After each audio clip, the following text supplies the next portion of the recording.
இப்ப நம்ம பார்க்க போற நாவல் எழுத்தாளர் தமிழ் வெண்பா அவர்களின் முதல் நாவலான தென்றலே திரும்பிவிடு.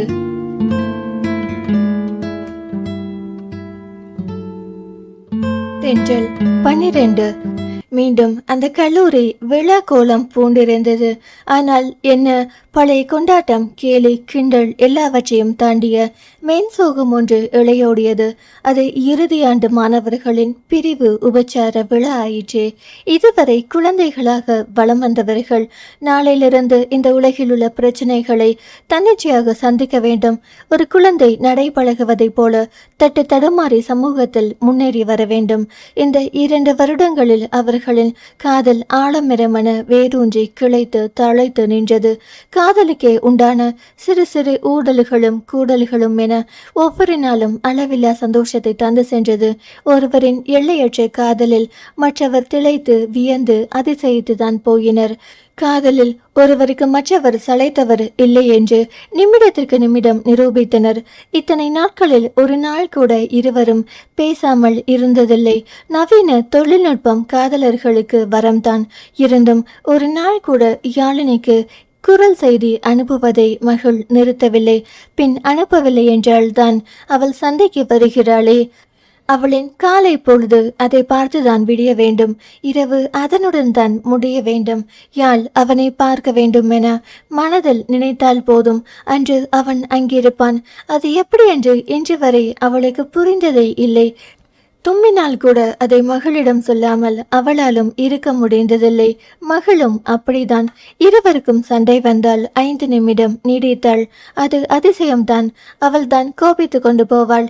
மீண்டும் சில நிமிடங்களில் அவளை அழைத்து, ஏண்டா எருமை, ஒருத்தி கோபிச்சுக்கிட்டு போனாலே சமாதானப்படுத்துவோம்னு ஏதாவது இருக்கா, கழுத கழுத என சண்டைக்கு வருவாள்.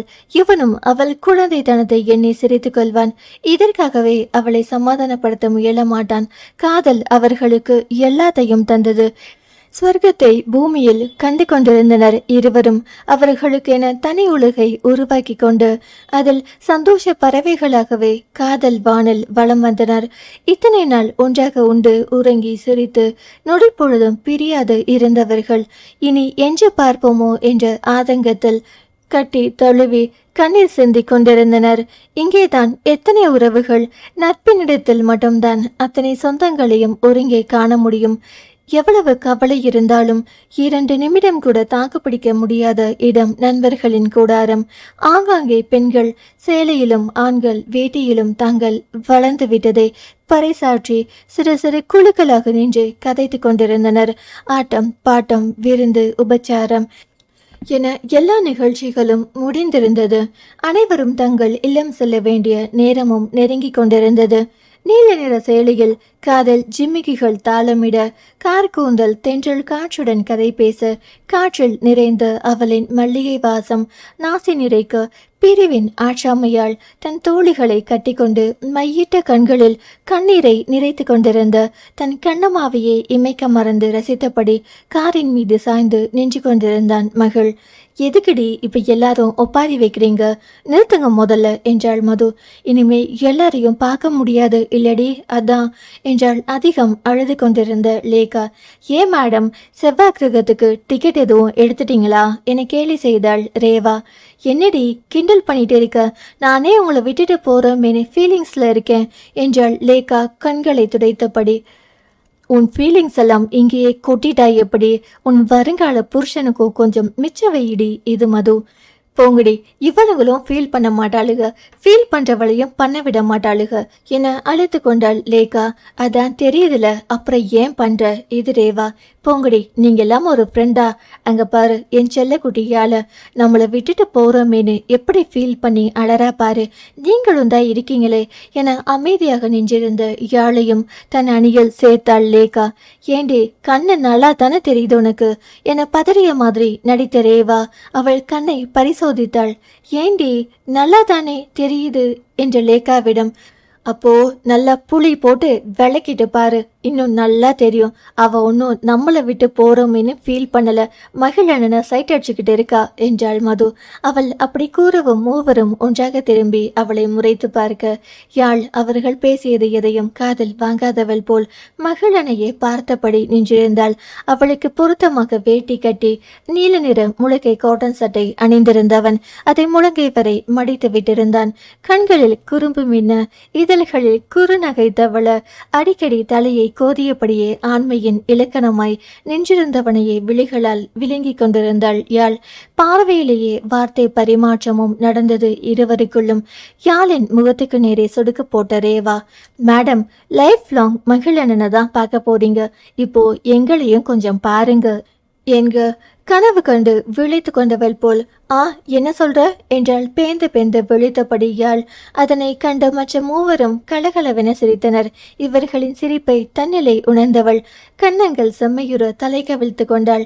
அந்த நேரம் அங்கு வந்த ரேவதியின் பெற்றோர் அவளை அழைக்க, அதுவரை சிரித்தபடி இருந்தவர்கள் கண்ணீருடன் தன் தோழியை கட்டியணைத்து பிரியாவிடை கொடுத்தனர். சிறிது நேரத்திலேயே லேகா வீட்டினரும் வந்துவிட அவளும் அவர்களிடம் விடை பெற்று சென்றாள். சரிடி, வா, நாமளும் கிளம்பலாம். அம்மா உன்னை கண்டிப்பா வீட்டுக்கு கூட்டிட்டு வர சொல்லியிருக்காங்க என மது யாழின் கைப்பிடித்து இழுத்து கொண்டு அவர்கள் வீட்டுக்கு கிளம்பினாள். அங்கிருந்தே தன் வீட்டுக்கு கிளம்பலாம் என்பது யாழின் திட்டம். தன்னவளின் பயம் உணர்ந்து அவள் காதலை ஒப்புக்கொள்ளும் முன்பே வீட்டில் சம்மதம் வாங்கியிருந்தான் மகள். தனக்காக அவன் செய்ததை தெரிந்து கொண்ட போது யாழின் மகிழ்ச்சிக்கு அளவே இல்லை. ஆனால் இன்று வரையும் அவள் அவர்கள் வீட்டிற்கு சென்றதில்லை. அவர்கள் ஹாஸ்டல் வரும்போது பார்த்து பேசியிருக்கிறாள். மகளின் அம்மா கலைவாணியின் அமைதியான குணம் அவருடன் அவளை அதிகம் நெருங்க வைத்தது. ஆனாலும் வீட்டுக்கு செல்ல ஏதோ ஒரு தயக்கம். யாழை அழைத்து கொண்டு மது பின்னிருக்கையில் அமர அவளிடம் கண்களாலேயே கெஞ்சினான். இப்ப நீ காரை எடுக்கிறியா, இல்ல அம்மாக்கு ஃபோன் பண்ணி நீ அவங்க மருமகளை கூட்டிட்டு வராமல் லேட் பண்றேன்னு சொல்லட்டுமா? என்னை கேலியாக புருவம் தூக்கி மது கேட்க, நீ வீட்டுக்கு வாடி, உனக்கு இருக்கு என்று முணுமுணுத்தான் மகள். என்ன தம்பி சொன்ன? சரியா காதல விழல, மறுக்கா ஒரு வாட்டி சொல்லு என மது கேட்க, ஒண்ணுமில்லம்மா தாயே, தோ வண்டியை எடுக்கிறேன்னு சொன்னேன் என மகள் சமாதான கொடியை பறக்க விட்டான். அது என இல்லாத சட்டை கோளரை தூக்கி விட்டு கொண்டாள் மது. இவர்களின் செயல்களை பார்த்து இதழ் பிரியாது சிரித்தபடியே இருந்த யாழை மகள் ஏக்கமாக பார்க்க அவளின் சிரிப்பு இன்னும் கூடியது. டிரைவர் தம்பி, பார்த்தது போதும், வண்டி எடுங்க என மது அவன் தோளில் ஒரு அடி வைக்கவும் வேறு வழியின்றி அவளை முறைத்தபடியே காரை எடுத்தான் மகள். மகிழனின் வீட்டுக்கு யாழ் முதல் வந்திருப்பதால் அவளுக்கு நிற்க வைத்து ஆழம் சுற்றினார் கலைவாணி. மகிழும் அவளுடன் இணைந்து நின்று கொள்ள பிள்ளைகளின் சந்தோஷத்தில் பூரித்து போனது அந்த பெற்றோரின் மனது. கூடி சீக்கிரம் கல்யாணம் பண்ணிக்கிட்டு நீ இந்த வீட்டு மகாலட்சுமியா வரணுமா என்றவர் ஆரத்தி சுற்றி போட்டு வைத்தார். முதல் தடவை வீட்டுக்கு வர வலது காலை எடுத்து வச்சு போமா என்றார் வாணி. ஒரு நிமிஷம் என்ற மது அவர்களை கைபேசியில் படம் பிடிக்க முயல யாழின் தோளில் கை போட்டு தன்னுடன் இன்னும் நெருக்கி அணைத்தபடி நின்றான் மகள். வெக்கத்தில் யாழ் தலை குனிய அவள் பக்கமாய் தலை சாய்த்து அதை அவன் அவளாய் ஆசையாய் நோக்க அதை தனது கைபேசியில் அழகான புகைப்படமாக்கி கொண்டாள் மது. அவளை அணைத்தபடியே அழைத்து வந்து சோஃபாவில் அமர வைத்தவன் அவள் பக்கத்திலேயே அமர்ந்து கொண்டான். அவள் சூழ்நிலை கருதி விலகி அமர மகள் அவளை ஏக்கமாக பார்த்து வைத்தான். சும்மா இரு, அவள் விழிகளால் அதட்ட அமைதியானான் அவன். அங்கே கலைவாணியும் ஆழத்தை கொட்டிவிட்டு வந்துவிட சில உபசரிப்புகளுக்கு பின் பொதுவான விஷயங்களை பேசிக்கொண்டிருந்தனர் அவர்கள். ஆனால் மகிழனின் கண்களோ யாழை விட்டு நகர்வேனா என்று அடம் பிடித்து அவளிடமே நின்று கொண்டது. அவன் அவளுடன் தனிமையில் பேச விரும்புவதை உணர்ந்து கொண்டார் வாணி. யாழ், நீ இப்பதான் முதல் தடவை வீட்டுக்கு வந்திருக்க, வீட்டை ஒரு வாட்டி சுத்தி பார்த்துட்டு வாமா என்க. சரியத்த என உடனே எழுந்து கொண்டாள் யாழ். நான் யாழுக்கு வீட்டை சுத்தி காட்டிட்டு வரேம்மா என கூடவே எழுந்து நின்றான் மகள். அதை பார்த்து அரம்பிய புன்னகையை அடக்கியபடி, வாடி, நான் உனக்கு சுத்தி காட்டுறேன் என அவள் கையை பிடித்து தன் பக்கம் இழுத்தாள் மது. ஏய், நீயோ இப்பதானே ஹாஸ்டல்ல இருந்து வந்த, முதல்ல போய் உன் திங்ஸ் எல்லாம் ரூம்ல எடுத்து வை போ என தங்கையை அதட்டியவன் வேகமாக அங்கிருந்து யாழை அழைத்து கொண்டு சென்று விட்டான். ஒவ்வொரு அறையாக அவளுக்கு காட்டியபடி வந்தவன் இறுதியாக தனது அறைக்கு அழைத்து வந்தான். அறை நேர்த்தியாக இருந்தது என்று சொல்ல முடியாவிட்டாலும் யாழை நினைவுபடுத்தும் பல பொருட்கள் அங்கே சிதறி கிடந்தது.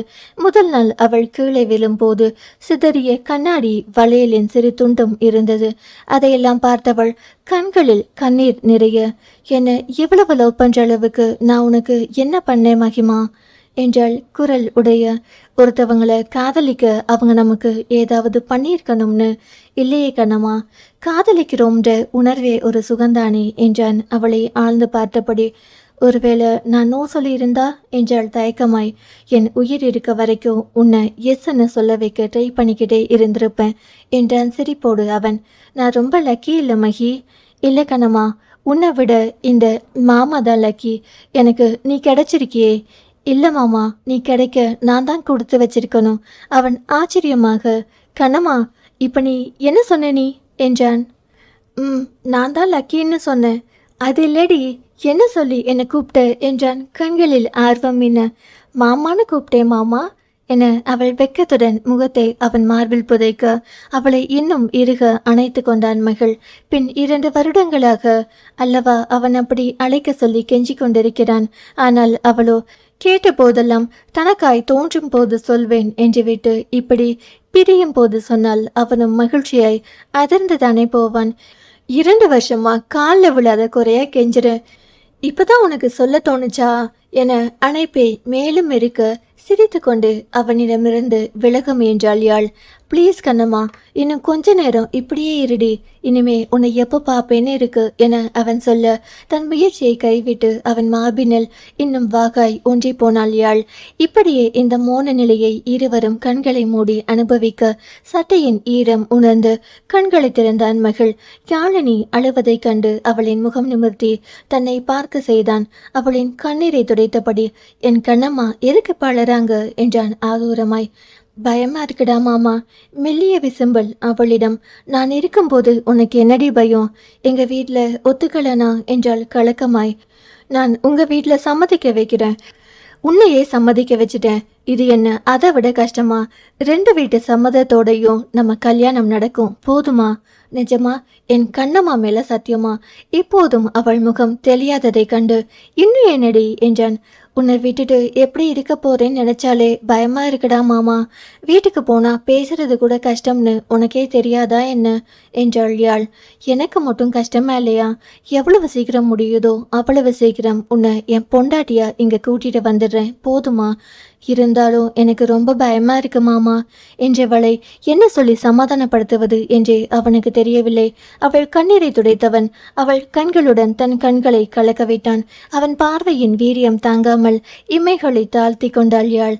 வெக்கத்தில் அவள் கன்னங்கள் சிவக்க, பதற்றத்தில் உடல் மெலிதாக நடுங்க தொடங்க அவனை விட்டு விலக முயன்றாள். அவளை தன்னுடன் இன்னும் இறுக அணைத்து கொண்டவன் அவளின் முகம் நிமிர்த்தி, ப்ளீஸ் கண்ணம்மா, ஒரு தடவை என்ன பாருடி என அவள் அருகாமை தந்த கிறக்கத்தில் கரகரத்த குரலில் சொல்ல கண்களை திறந்தவளின் இமைகளோ பதற்றத்தில் வேகமாக அடித்து கொள்ள துவங்கியிருந்தது.